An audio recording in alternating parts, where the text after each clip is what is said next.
जय सिया राम। एकादशी की आपको ढेर सारी शुभकामनाएं।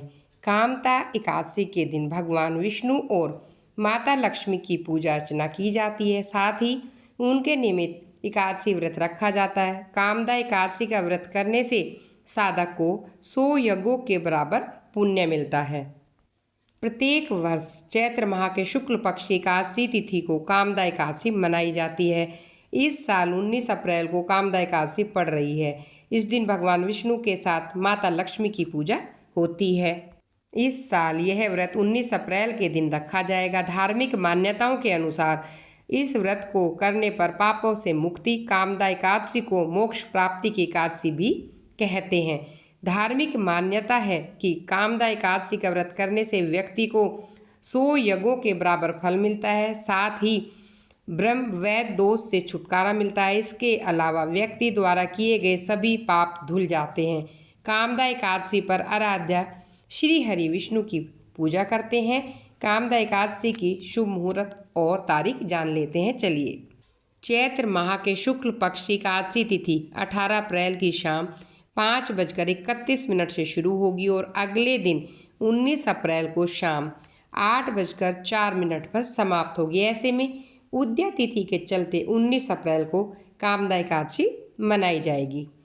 व्रती 20 अप्रैल की सुबह 5:50 से लेकर 8:26 के बीच व्रत का पारण कर सकते हैं।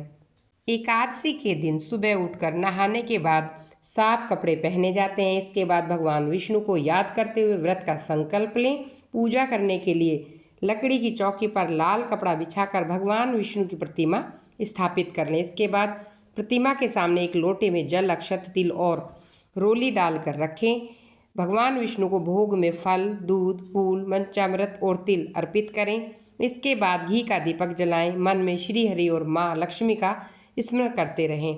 फिर भगवान विष्णु की आरती करते हुए मंत्रों का जाप करें। आखिर में व्रत कथा पढ़ने के बाद पूजा संपन्न करें। आइए सुनते हैं कामदा एकादशी की व्रत कथा। धर्मराज युधिष्ठिर कहने लगे, हे भगवान, मैं आपको कोटि कोटि नमन करता हूँ। अब आप कृपा करके चैत्र शुक्ल एकादशी का महात्म्य कहिए। श्री कृष्ण कहने लगे, हे धर्मराज, यही प्रश्न एक समय राजा दिलीप ने गुरु वशिष्ठ जी से किया और जो समाधान उन्होंने किया वो सब मैं तुमसे कहता हूँ।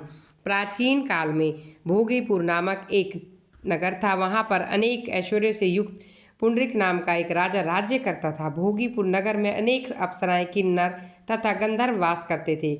उनमें से एक जगह ललिता और ललित नाम के 2 स्त्री पुरुष अत्यंत वैभवशाली घर में निवास करते थे। उन दोनों में अत्यंत स्नेह था, यहाँ तक कि अलग अलग हो जाने पर दोनों व्याकुल हो जाते थे। एक समय पुंडरीक की सभा में अन्य गंधर्वों सहित ललित भी गान कर रहा था। गाते गाते उसकी अपनी प्रिय ललिता का ध्यान हो जाता है। उसका स्वर भटक जाता है। ललित के मन में भाव जानकर उनका नाग से पदभंग होने के कारण राजा से कहा। तब पुंडरीक ने क्रोध पूर्वक कहा, तू मेरे सामने गाता हुआ अपनी स्त्री का स्मरण कर रहा है, अतः तू कच्चा मांस और मनुष्य को खाने वाला राक्षस बनकर अपने कर्म को भोगता रहेगा। पुंडरीक के श्राप से ललित उसी क्षण महाकाय विशाल राक्षस हो जाता है। उसका मुख अत्यंत भयंकर, नेत्र सूर्य चंद्रमा की तरह प्रदीप्त तथा मुख से अग्नि निकलने लगी। उसकी नाक पर्वत की कंदरा के समान विशाल हो जाती है। गर्दन पर्वत के समान लगने लगी। सिर के बाल पर्वतों पर खड़े वृक्ष को के समान होने लगे। कुल मिलाकर उसका शरीर 8 योजन के विस्तार में हो गया। इस प्रकार राक्षस होकर वह अनेक प्रकार के दुख भोगने लगा। जब उसकी प्रतिमा ऐसी विशालकाय हो गई और उसकी प्रियतमा ललिता को यह वृतांत मालूम हुआ, उसे अत्यंत खेद हुआ। वह अपने पति के उद्धार का यत्न करने लगी।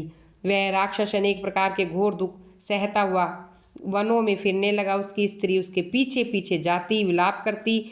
हर बार ललिता अपने पति के पीछे घूमती घूमती विंध्याचल पर्वत पर पहुंच गई, जहां पर ऋषि का आश्रम था। ललिता शीघ्र ही श्रृंगी ऋषि के आश्रम में गई। वहां जाकर विनीत भाव से प्रार्थना करने लगी। उसे देखकर ऋषि बोले, सुभगे, तुम कौन हो? यहाँ किस लिए आई हो? ललिता बोली, मुने, मेरा नाम ललिता है। मेरा पति राजा पुंडरीक के श्राप से राक्षस हो गया। मुझे इसका बहुत दुख है। ऋषि बोले, गंधर्व कन्या, अब चैत्र शुक्ल एकादशी आने वाली है, जिसका नाम कामदा एकादशी है। इसका व्रत करने से मनुष्य के सब कार्य सिद्ध हो जाते हैं। ऐसी एकादशी पर तुम्हें व्रत जरूर करना चाहिए।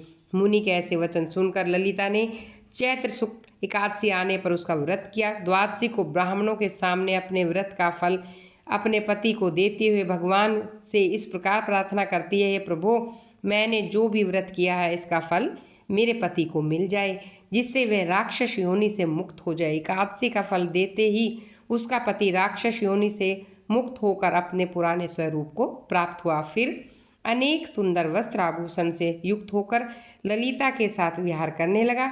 उसके पश्चात वे दोनों विमान में बैठकर स्वर्गलोक को चले गए। वशिष्ठ मुनि कहने लगे, राजन, इस व्रत को विधि पूर्वक करने से समस्त पाप नष्ट हो जाते हैं तथा राक्षस आदि की योनि छूट जाती है। संसार में इसके बराबर कोई और दूसरा व्रत नहीं है। इसकी कथा पढ़ने या सुनने मात्र से वाजपेयी यज्ञ का फल मिलता है। बोलो ग्यारस माता की जय, विष्णु भगवान की जय।